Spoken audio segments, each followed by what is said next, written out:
Bienvenue sur Africa 24 dans cette nouvelle édition du QG News. Au sommaire de l'actualité, focus sur les avoirs des autorités politiques au Bénin. La déclaration de patrimoine est un devoir pour eux au début et à la fin de l'exercice de leurs fonctions. Nous procéderons à l'état des lieux de son application dans le pays. Fin ce mardi du dialogue interburundais relancé à Arusha en Tanzanie. Le facilitateur Benjamin Mkapa, qui a rencontré notamment des représentants du gouvernement, se dit prêt à s'entretenir prochainement avec ceux qui n'ont pas pris part à cette relance des pourparlers. Et puis le Rwanda produit par an près de 50 000 tonnes de riz, mais en importe environ 100 000 tonnes. Le pays entend inverser la donne et envisage d'atteindre l'autosuffisance en riz à l'horizon 2018. Mais d'abord, 53e anniversaire de la création de l'Organisation de l'Unité africaine, devenue Union africaine en 2002. Durant toutes ces années, les questions de développement, de paix et de sécurité sont restées au cœur des préoccupations. Dotée d'un budget annuel qui tourne autour de 250 millions de dollars, l'institution tente depuis lors de relever les défis que rencontre le continent. Citons notamment la lutte contre le terrorisme, la résolution de la crise libyenne ou encore l'accentuation de la bonne gouvernance, sans oublier l'amélioration des conditions de vie des Africains. Déclaration de patrimoine au Bénin, considérée comme un mécanisme de bonne gouvernance. Cette démarche est une exigence légale favorisant la transparence. État des lieux de la mise en œuvre de cette disposition dans ce reportage de notre correspondant au Bénin, Lefty Ounou. Commentaire Déocratia Sotpodo. Au Bénin, la déclaration de patrimoine est un devoir des autorités politiques au début et à la fin de l'exercice de leurs fonctions. Les personnalités qui doivent se soumettre à cette disposition légale sont entre autres les membres du gouvernement, les députés, les membres des institutions de la République, les hauts fonctionnaires de l'État ou les élus locaux. Instaurée par la Constitution du 11 décembre 1990 et renforcée par la loi 2011-20 du 12 octobre 2011 portant lutte contre la corruption et autres infractions connexes en République du Bénin, la déclaration de patrimoine doit être effective dans un délai de 15 jours après l'entrée en fonction. Mais cette disposition peine à être appliquée par les autorités dans l'exercice de leurs fonctions. Selon un rapport de l'Autorité nationale de lutte contre la corruption qui a fait un état des lieux le 17 mai 2016, la situation est inquiétante. Le constat depuis que l'ANSC est là est qu'il y a une sorte de réticence des personnalités à déclarer leur patrimoine. Or, le régime actuel est un régime même de discrétion de déclaration. Ce n'est pas un régime de publicité autour de la déclaration. C'est un régime de discrétion puisque personne ne sait ce que vous déclarez. C'est déposé, scellé à la Cour suprême et vous avez un récépissé. Mais les gens ont du mal à les déclarer. Au niveau du gouvernement, depuis 3 ans, c'est... Oui, à un moment donné, avec la pression de l'exécutif, beaucoup l'ont fait, mais ils le font à l'entrée, ils ne le font pas à la sortie. Dans le dernier gouvernement de l'ex-président de la République, Boni Yayi, seulement 16 ministres sur 28 ont déclaré leur patrimoine à la fin de l'exercice de leurs fonctions. Selon le même rapport de l'ANLC, 4 ministres sur les 21 du gouvernement actuel ont déclaré leurs biens à la prise de fonction. Du côté de l'actuelle législature, il n'y a que 6 élus qui se sont prêtés à l'exercice. Plusieurs autorités militent pour l'observation de cette règle de bonne gouvernance. Il y en a qui sont responsables, on le suppose, on présume. Il y en a, c'est peut-être l'oubli, on va leur rappeler.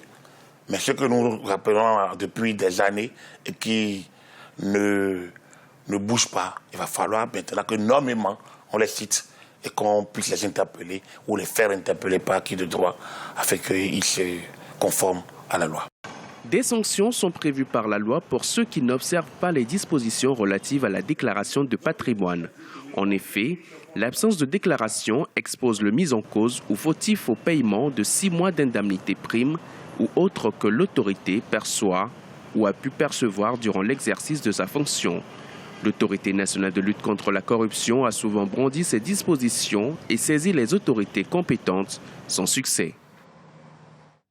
Dans l'actualité également, les autorités burundaises ont annoncé mercredi l'assassinat d'un colonel Tutsi à la retraite devant son domicile à Ngangara, dans le nord de la capitale Bujumbura. Ajoutons également que mardi soir, un policier et un civil ont été tués dans la province de Mwaro, dans le centre du Burundi, lors d'une attaque menée par un groupe d'hommes armés. La crise politique se poursuit donc au Burundi. Les négociations destinées à mettre un terme à une année de crise politique burundaise ont pris fin à Arusha en Tanzanie ce mardi. Benjamin Mpaka, le facilitateur de cette crise, a promis de rencontrer prochainement d'autres protagonistes. On fait le point tout de suite avec Corinne Kandem. Le premier round des pourparlers visant à trouver une issue à la crise qui secoue le Burundi depuis plus d'un an s'est achevé ce mardi 24 mai 2016 à Arusha en Tanzanie. Si dans l'ensemble, cette première phase de la reprise du dialogue s'est déroulée paisiblement, certains partis de l'opposition présents lors des discussions déplorent la trop faible représentativité des partis de l'opposition. Le gouvernement et ses alliés étaient très nombreux. Par contre, les partis d'opposition étaient très minoritaires, étaient moins nombreux. Il pourra probablement ajouter d'autres partis membres de l'opposition, membres notamment du SNARED, pour renforcer donc le nombre de participants du côté de l'opposition. Dans le but d'apaiser les tensions, le facilitateur du dialogue, l'ancien président tanzanien Benjamin Mpaka, prévoit de rencontrer dans les prochaines semaines les différentes entités qui n'ont pas été invitées à participer à ces pourparlers d'Arusha. Une initiative saluée par les membres de l'opposition. Nous ne désespérons pas parce que si le médiateur a promis de rencontrer le SNARED est disposé à répondre à son invitation et à aller exposer en long et à large la feuille de route du SNARED. On ne peut que encourager la médiation à garder à l'esprit cette dynamique d'inclusivité parce qu'on met de côté certains partenaires, le résultat au bout du rouleau risque de ne pas être la paix. Et pour avoir la paix, il faut impliquer les principaux acteurs. Mais en les mettant de côté, c'est-à-dire qu'on va faire un travail inutile. Dans l'immédiat, le facilitateur du dialogue, Benjamin Mpaka, va rencontrer le médiateur, le président ougandais Yoweri Museveni, afin d'élaborer une feuille de route pour la suite du dialogue inter-burundais. Le second round de ces discussions est programmé pour la 3e semaine du mois de juin 2016. Actualité de la BAD, les assemblées annuelles de l'instance économique se sont ouvertes mardi 24 mai à Lusaka en Zambie. Akinwumi Adesina, président de la Banque africaine de développement, a à cette occasion décliné sa vision. Les 5 priorités de ses actions sont l'électrification, la nourriture, l'industrialisation, l'intégration et enfin l'amélioration des conditions de vie de la population. Il vise notamment l'accès universel à l'électricité à l'horizon 2025. Un projet ambitieux puisqu'aujourd'hui, près de 650 millions d'Africains n'ont toujours pas accès à l'électricité. Le Rwanda vise l'autosuffisance en riz à l'horizon 2018. Le pays produit par an près de 50 000 tonnes de riz, mais en importe chaque année environ 100 000 tonnes. Comment cet objectif compte être atteint? Quels sont les moyens mis en œuvre? Élément de réponse dans ce reportage à Kigali au Rwanda d'Olive Diakoto. Le Rwanda vise l'autosuffisance en riz à l'horizon 2018. Le pays produit par an près de 50 000 tonnes de riz et en importe 100 000. Nous sommes ici à Rwamagana, à l'est du pays, l'un des greniers en matière de riz au Rwanda. Kigabiro est une localité située à une 60aine de kilomètres de la capitale Kigali. 76 agriculteurs cultivent le riz dans ce marais de 53 hectares depuis plusieurs décennies. Une activité génératrice de revenus pour certaines familles. À chaque récolte, personnellement, je peux m'en sortir avec des millions. C'est grâce à la culture du riz que je paie la scolarité de mes enfants et j'ai même aujourd'hui de l'eau potable à la maison. Notre coopérative de riz a amélioré mes conditions de vie.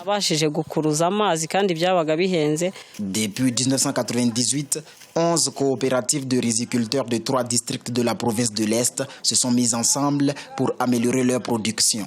Chaque coopérative produit en moyenne 285 tonnes par saison. Elle souhaite plus d'infrastructures adéquates pour être plus performantes. Les barrages de retenue d'eau sont de plus en plus vétustes. Leur état actuel ne facilite pas la distribution équitable de l'eau sur les différentes parcelles rizicoles. Si les autorités peuvent nous venir en aide, ce serait vraiment bien.